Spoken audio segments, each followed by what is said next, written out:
com os irmãos o segundo livro de Timóteo, no capítulo 4, a partir do verso de número 6. Nós meditamos, irmãos, na quarta-feira, no culto do ensino, sobre a epístola do apóstolo Paulo, 2 Timóteo.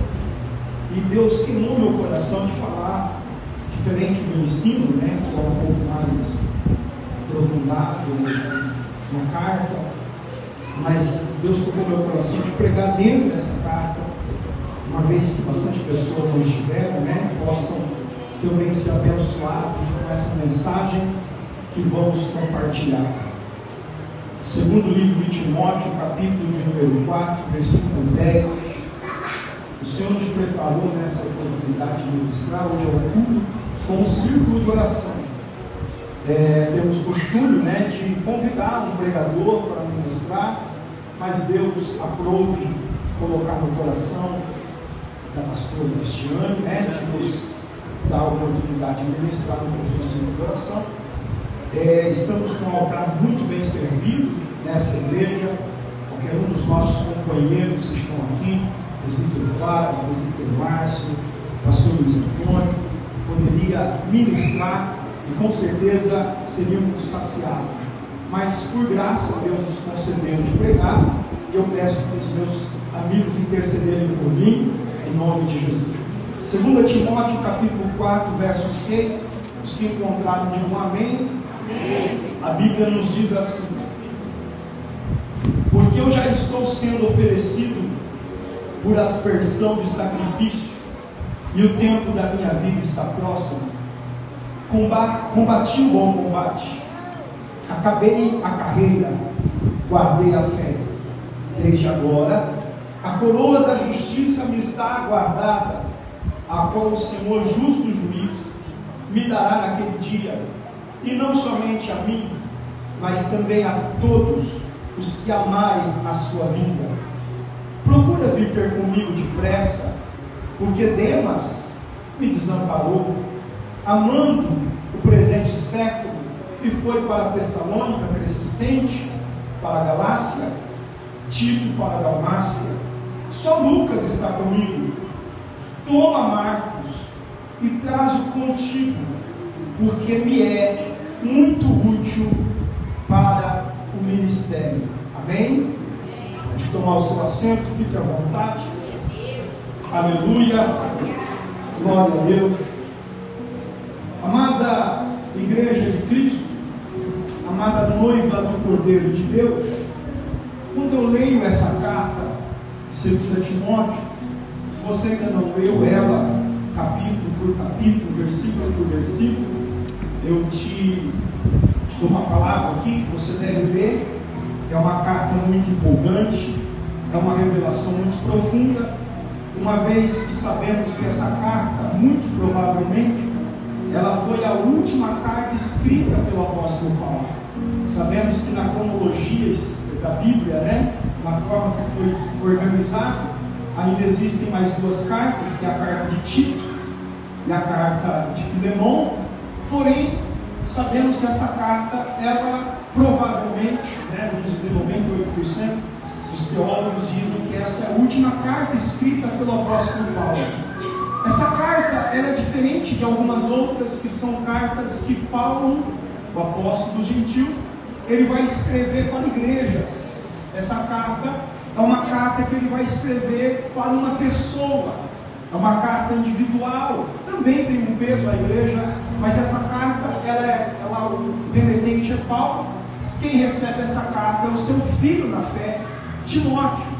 Timóteo foi gerado na fé pelo apóstolo Paulo, creio que foi consagrado a pastor, agora ele estaria pastoreando Efésios, e ele foi consagrado pelo apóstolo Paulo.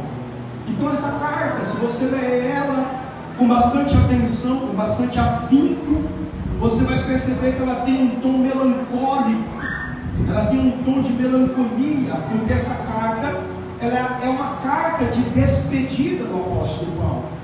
O apóstolo Paulo agora está pronto a entregar a sua vida como mártir na fé ao Senhor. Ele sabe disso, Deus já o havia revelado. Então essa carta, ela tem um tom de melancolia, Mas não se engane, ela não é uma carta triste, ela também é uma carta poderosa, porque a Bíblia nos diz que essa carta também é uma carta de passagem, de transição de um bastão da fé, de uma autoridade poderosa. É onde Paulo está preparando, onde Paulo está dando as suas últimas orientações a Timóteo, porque ele está dizendo: eu combati um bom combate, eu terminei a carreira, guardei a fé, uma coroa preparada para mim. Então Paulo agora está passando o bastão a Timóteo, preparando Timóteo para o ministério. Aquele apóstolo que havia vencido tantos naufrágios, que havia implantado tantas igrejas, cerca de 15 a 20 igrejas, Paulo havia plantado, igrejas que estavam estruturadas, que mesmo em batalhas permaneciam firmes, porque Paulo havia firmado elas na sã doutrina do Senhor. Este apóstolo que a Bíblia nos diz que era destemido, que com ousadia e coragem apregoava o Evangelho de Cristo, diferente da primeira prisão dele em Roma, agora está pela segunda vez aprisionado em Roma, e ele não está preso em cárcere comum, mas ele está preso dentro de um calabouço esse subterrâneo, calabouço esse que não tinha ventilação de uma janela, não tinha ventilação de uma porta, era um lugar subterrâneo, com muito pouca ventilação, segundo os historiadores, um lugar úmido, frio, aonde Paulo está agora, oxalá quem diga, enfermando, oxalá quem diga, contraindo para si uma pneumonia dupla, daquela que o pulmão se enche de sangue, quando escarra, poderia até cuspir sangue, porque ele estava agora em um calabouço, que era um calabouço antigo, usado para aprisionar prisioneiros que cometiam crimes políticos, homens perigosos, homens que eram turbulentos. Porém Paulo, como servo de Deus, está ali preso, a mando de Nero, sofrendo pelo amor do Evangelho. Não é à toa que Paulo diz: eu trago no meu corpo as marcas de Cristo. Mas o que me chama a atenção, senhores e senhoras ouvintes da palavra de Deus, é que mesmo sangrando, Paulo é aquele que vai estancar a ferida de alguém. Mesmo sangrando, Paulo estanca a ferida de alguém. Mesmo com dor, Paulo leva remédio para as dores de alguém. Mesmo sofrendo, Paulo está preocupado com o seu filho na fé. Paulo está preocupado com Marcos. Paulo está preocupado com a igreja em Efésio. Paulo está preocupado com a continuidade do ministério. É aqui que eu encontro um caminho para ministrar uma palavra de Deus aos irmãos e irmãs que me ouvem, principalmente os que estão no altar, principalmente os que trabalham na obra. É assim a chamada do ministério. Diga assim comigo: é assim a chamada de ministério. A vocação de uma chamada diante da presença de Deus, senhores e senhoras, muitas das vezes é assim. É enquanto você sangra que você vai lá estancar a ferida de alguém que está sangrando. É enquanto você chora que você vai lá, você engole o choro, você engole a dor e vai lá e enxuga a lágrima de alguém. Assim era Paulo. Estava numa condenação, num calabouço, se não me falha a memória, Mamertina era o nome desse calabouço, e ele estava ali aprisionado para morrer. Mas ainda assim, no capítulo 1 de 2 Timóteo, verso 4, ele diz assim: vem logo ter comigo, para que a minha alegria seja completa. A alegria de Paulo não era o livramento da morte, a alegria de Paulo era ver Timóteo firme na fé. Quem está entendendo? A chamada de um ministério é desse jeito. Quando eu olho para a Bíblia, eu vou ver isso na vida de Eliseu. A Bíblia diz que Eliseu estava doente com a enfermidade de que deveria morrer. E a Bíblia diz que o rei Joás, rei de Israel, ele vai visitar Eliseu como uma visita de despedida. Uma visita de quem, igreja? Despedida. Uma visita antes que Eliseu morresse. Ele queria lá abraçar e beijar Eliseu. Esse é o rei de Israel, Joás. E ele vai lá, e quando ele chega lá, ele diz aquela velha frase. Ele diz assim: Pai, eis que carros de Israel e os seus cavaleiros. Você vai lembrar dessa frase? Eliseu disse para Elias. Quem se lembra? Ele disse para Elias enquanto Elias estava sendo levado. Quer dizer, era um bordão da época, assim: olha, o Senhor está te levando, a morte está à beira. Então é uma despedida. Mas quando ele diz assim: vai, vai, carros de Israel e seus cavaleiros, Eliseu vai interromper a frase e vai dizer assim: rei Joás, abra a janela para o oriente e pega o arco e flecha, e lança uma flecha, porque essa flecha é a flecha do Senhor contra a Síria. Quando eu olho isso, eu fico pasmado, porque quando eu olho isso, Eliseu está doente, Eliseu está de cama, está à beira da morte, está pronto para morrer. O rei vai lá para beijar, para despedir, para abraçar, dizendo assim: Eliseu, você foi um grande homem de Deus. Abraçar Eliseu e dizer: até a próxima, porque o Senhor vem te buscar. Mas é nesse momento de despedida, Eliseu ainda se levanta da cama e manifesta a palavra profética. Ele está com dor, ele está doente, ele está pronto para morrer, mas ele ainda se levanta e manifesta a palavra profética. Sabe por quê? Porque quem é profeta não pode negar quem é, mesmo na sua dificuldade. Não, você não entendeu, eu vou dizer de novo para ver se mexe com o teu coração. Quem é profeta, irmão, não adianta.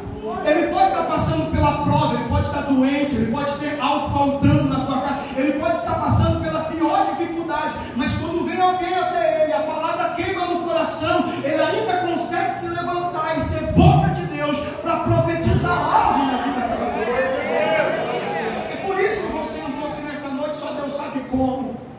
É por isso que você está passando pelo vale, só Deus sabe o que está acontecendo contigo.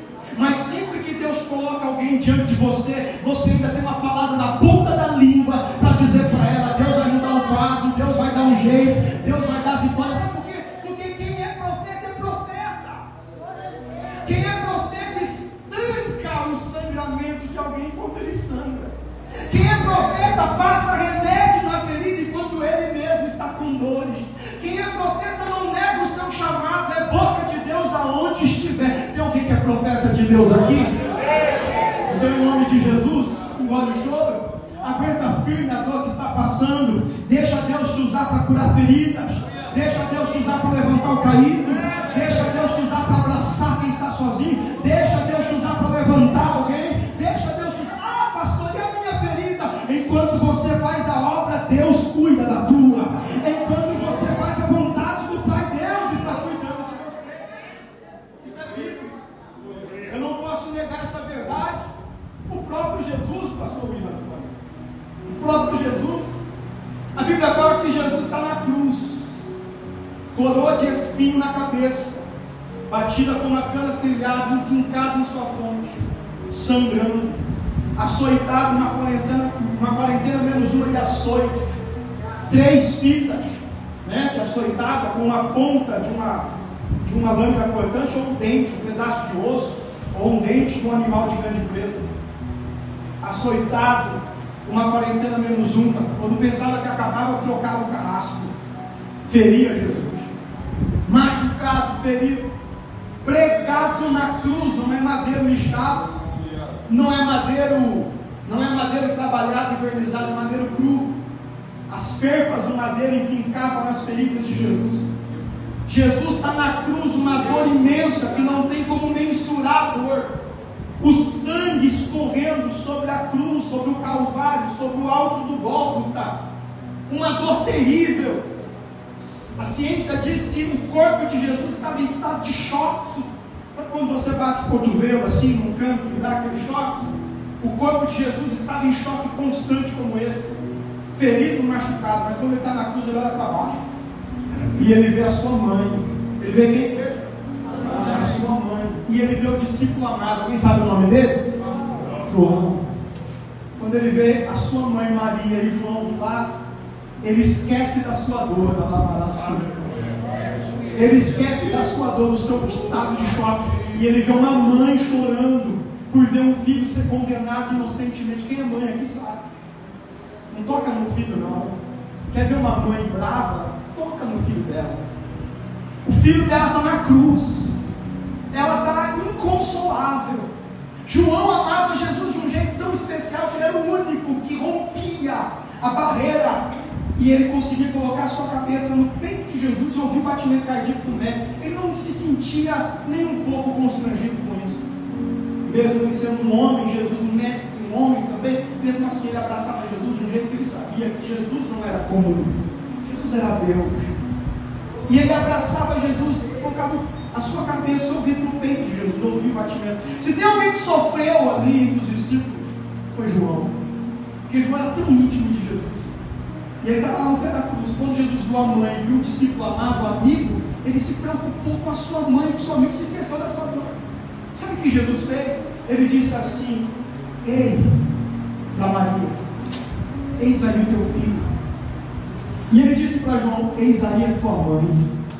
O texto sagrado vai dizer claramente: a partir daquele momento, João recebeu Maria em sua casa. Sabe o que é isso? Jesus consertou algo que estava quebrado. Iriam ficar desamparados, mas Jesus uniu João a Maria para enfrentar o momento da dor. Ele para se consolidar, para se consolarem, para estarem unidos. Sabe o que é isso? Jesus sofrendo, ele conseguiu curar ainda alguém que estava debaixo da cruz. Essa é a chamada, obreiros do Senhor. Esta é a chamada do ministério. Ainda que esteja doendo, continue fazendo a obra. Ainda que esteja chorando, continue fazendo a obra. Ainda que esteja difícil, continue fazendo a obra. Este é o apóstolo Paulo, que mesmo em um calabouço, mesmo em uma prisão, e mesmo trancado na Armetina, o calabouço subterrâneo daquela época, ele ainda conseguia cuidar de Timóteo. Oh, aleluia! A Bíblia vai nos dizer coisas interessantes no capítulo 4 de 2 Timóteo. A Bíblia não vai nos dizer sobre 3 tipos de pessoas que sempre vai existir na vida. No caminho de um apóstolo, no caminho de um pastor, no caminho de um mestre, sempre vai haver esses 3 tipos de pessoas. Essas 3 tipos de pessoas sempre vai existir na vida. E Paulo ele comenta um pouco sobre essas 3 pessoas aqui em 2 Timóteo capítulo 4, versículo de número 9, ele vai dizer assim: procura vir ter comigo depressa, verso 10, porque Demas me desamparou. Diga comigo, Demas. Continuou na leitura: amando o presente século, e foi para Tessalônica, Crescente, para a Galácia, Tito e para a Dalmácia. Verso 11: só Lucas está comigo. Diga comigo, só Lucas está comigo. E a terceira pessoa ele fala aqui: toma Marcos e traz-o contigo, porque me é muito útil para o ministério. Diga comigo, Marcos. As 3 pessoas que eu quero citar, que Paulo ele vai recitar nessa sua última carta, nessa carta de transição de um bastão.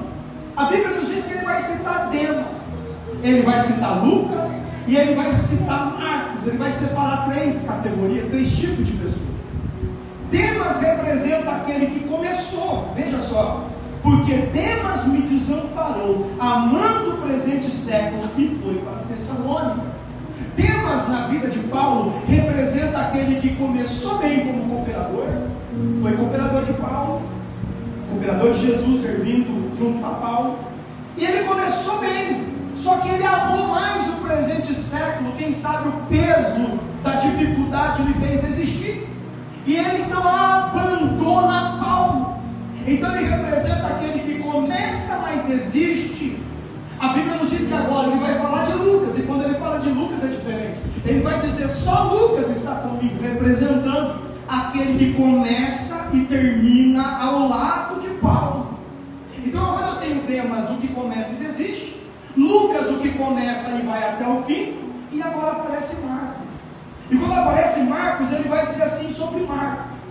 Ele vai dizer assim, verso de número 11: só Lucas está comigo, toma Marcos e traz-o contigo, porque me é útil para o ministério. Quem é Marcos? Marcos representa aquele que começou, falhou, porque Marcos falhou, vou te explicar isso.